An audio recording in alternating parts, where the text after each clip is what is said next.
จะคล้องสวนเก็บให้ วันเสาร์นี่เลยวันเสาร์นี่ก็ให้แล้วโลนึงมาเลาะเบิ่งสวนก็เก็บให้อีก ขอบใจเด้อ ไปหาตัดหญ้าแล้วบ่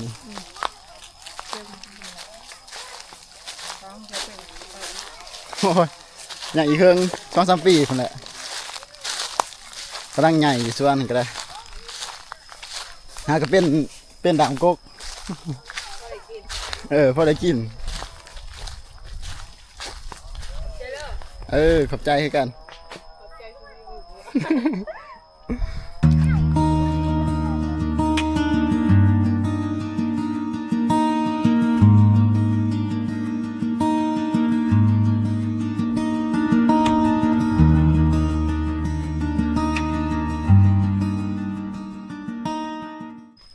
สบายดีทุกคนมื้อนี้เฮาสิพาทุกคนมาเลาะเบิ่งสวนมะเงาะเนาะ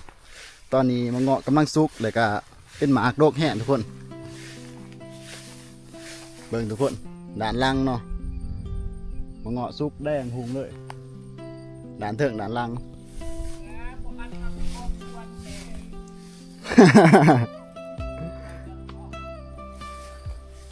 เบิ่งที่ทุกคนพูนโดกเป็นโดกหนองงาจนกองเลยทุกคน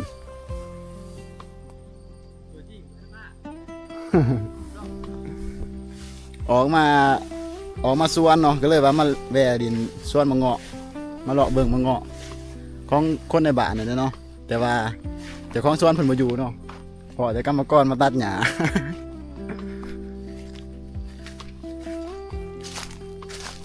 คือสิแม่นเพิ่นกำลังเก็บไปเลยเนาะทุกคนเนาะหมากดนมาเพียงกองดนอยู่เต็มผืนอยู่ทุกคนว้าความดกแต่ละต้นนี่บอกว่าสุดยอดเลยทุกคนเบิ่งตัวนี้งาจนกองเนาะแต่ว่าเฮาก็สิบ่ปิดของเพิ่นดอกเพราะว่าออกมาสวนบางเสาร์นี่เพิ่นเอาให้แล้วเนาะโลนึงกินบ่ทันหมด3ตัวโลนึงก็ได้มาเป็นดอกแห้งทุกคนสุดยอดดีสุดยอดทุกคนแต่ละต้นแต่ละกกเนาะเบิ่งกกตัวพุ่นหมากเต็มถีบเลยพุ่นแดงหุงเนาะ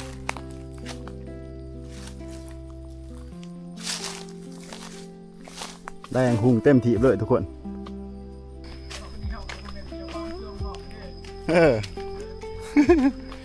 แล้วว่าตัดหญ้าจะเสียหญ้าจะตัดหญ้าในสวนอยู่บ่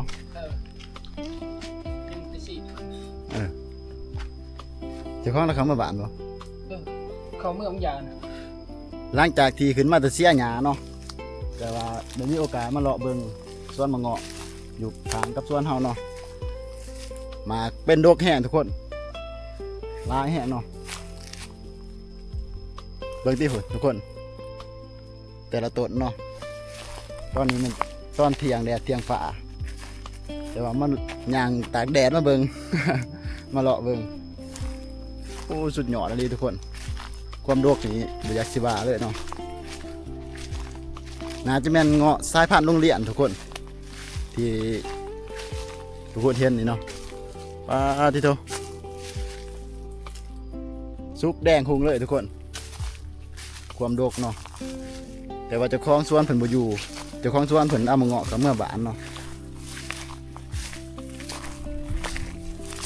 เจ้าของสวนเอามาเงาะเขาเมื่อบานก็เลยว่าบ่พอเพิ่นปลาที่โตความดกเบิ่งพุ่นทุกคนแดงก็คือมีแต่มะเงาะหมดเลยเนาะปลาที่โต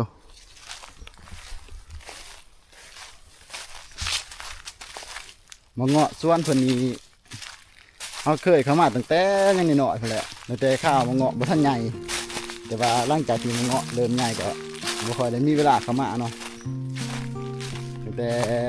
ข้าวปลูกใหม่ๆก็เห็นอยู่เนาะแต่ว่าเขาก็บ่ได้อยู่บ้านหลายปีก็เลยว่ามาบ้านวันนี้มะเงาะใหญ่หมดแล้ว ไงเป็นต้นเป็นหมาเมื่อไรทุกคน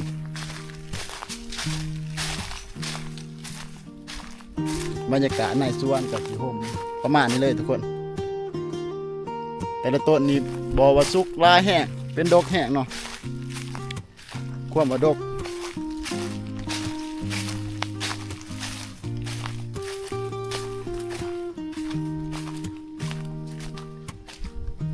ดกขึ้นเนาะต้นแถวแคมเป็นแห้งดกขนาดเนาะแถวหนอก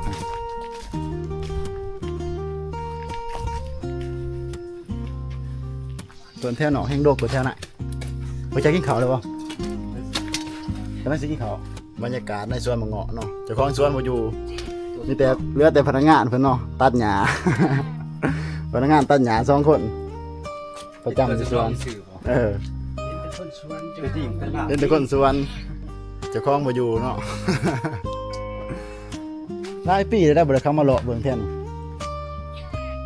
มาตั้งแต่เพิ่นจะเข้าแล้วปู่จะเข้ามันยังน้อยๆพุ่นมาจกเหงื่อแท่นี่ตะกี้มาใส่เบ็ดเรื่อยๆแท่นี่จกเหงื่อบัดมันเงาะใหญ่แล้วบ่ได้มา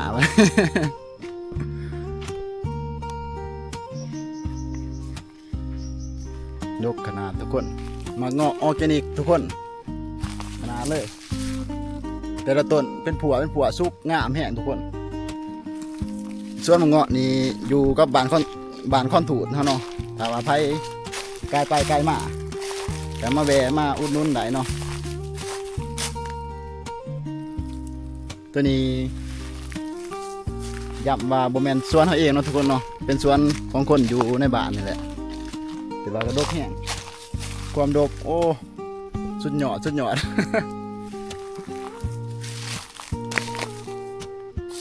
ะได้ออกมาบุพอเจะคล้าของเพิ่นเอามะเงาะเขาเมื่อไหร่เป็นเก็บมังเสาเนาะเป็นเก็บมะเงาะเขาเมื่อมังเสาว้าวที่โตทุกคนสุดยอดเลยทุกคนเงาะงามๆ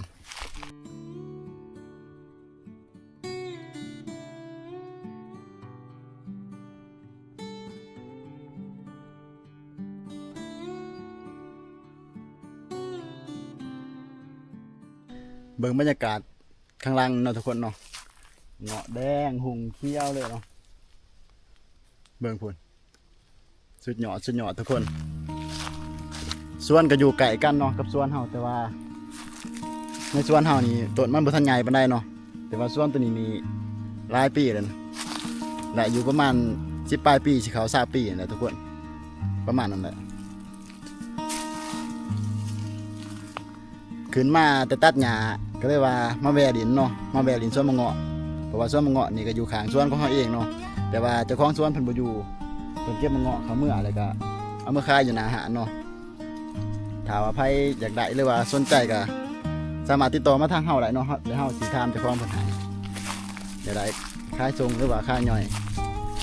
เดี๋ยวเฮาสิติดต่อเจ้าของเพิ่นให้ตื่นเนาะ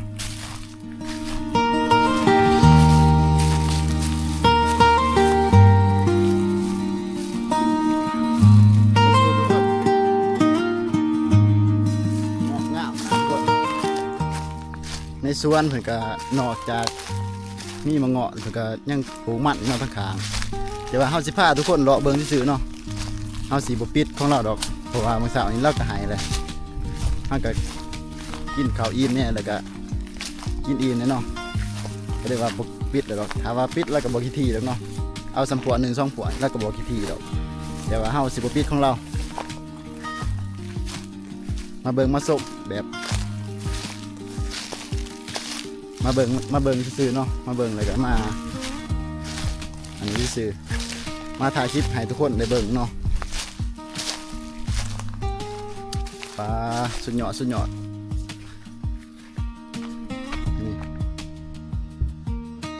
นี่ก็ข้างด่านนี้เนาะมาส่วนด่านนี้ก็เป็นส่วนมันต้นเนาะผสมกันปนเปกันไปมะเงาะงามแห้งทุกคนมะเงาะค่อนข้างว่าออร์แกนิกเลยทุกคนบางต้นก็มีเปียมีหยังเนาะเพราะว่าบ่ได้ฉีดยาเนาะ บางต้นก็จะมีเพียนมีหมดเป็นเรื่องธรรมดาเนาะทุกคนเนาะ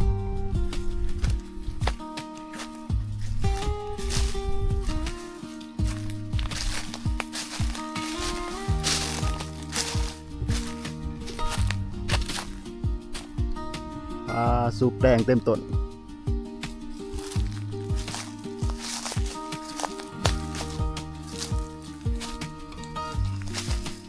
สัญญาณดีจะไหมล่ะนักเก็ตเหรอ เดี๋ยวเรากลับอีส่วนกับบ่แห้งบ่ได้นะเน็ตกับพ่อได้ใส่อยู่เพราะมันจะเลี้ยงมันได้ตันหยา ยังนะมารับจ้างทางเกินต้องมีเงินใส่วันแล้วมันก็ป้าก็แล้วเอายาตีนตอนนี้ก่อนสัญญาแล้วสัญญาที่บ่ได้ คือเมื่อกี้เตี้ย มีสัญญา โอ้โหเบิ่งสิกินข้าวก็หาสัญญาณก่อน ได้ มันมีสัญญาณบริเวณตัวเสานี่บ่ได้กินข้าวแล้วแนวนี่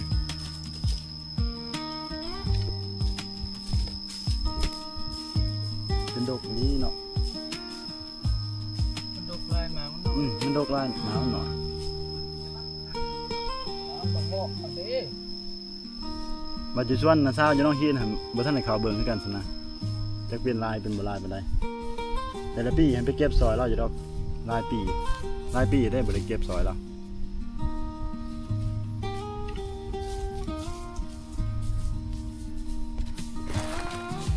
หมายสมาถือติบขาวหวนเลย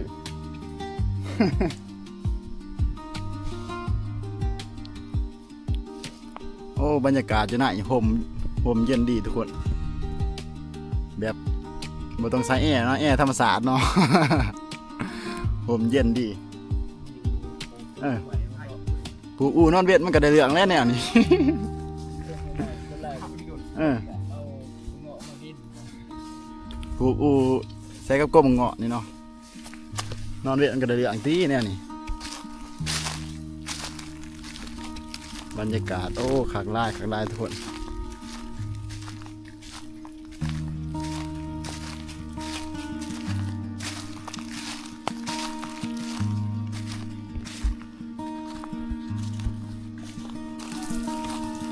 เจ้าของสวน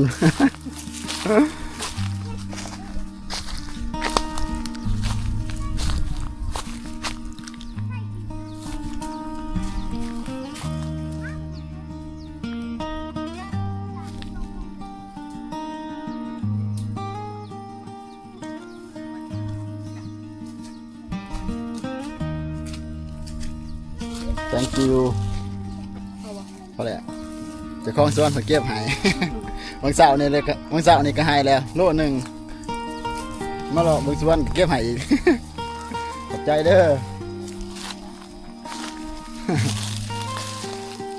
จะหาตัดหญ้าได้บ่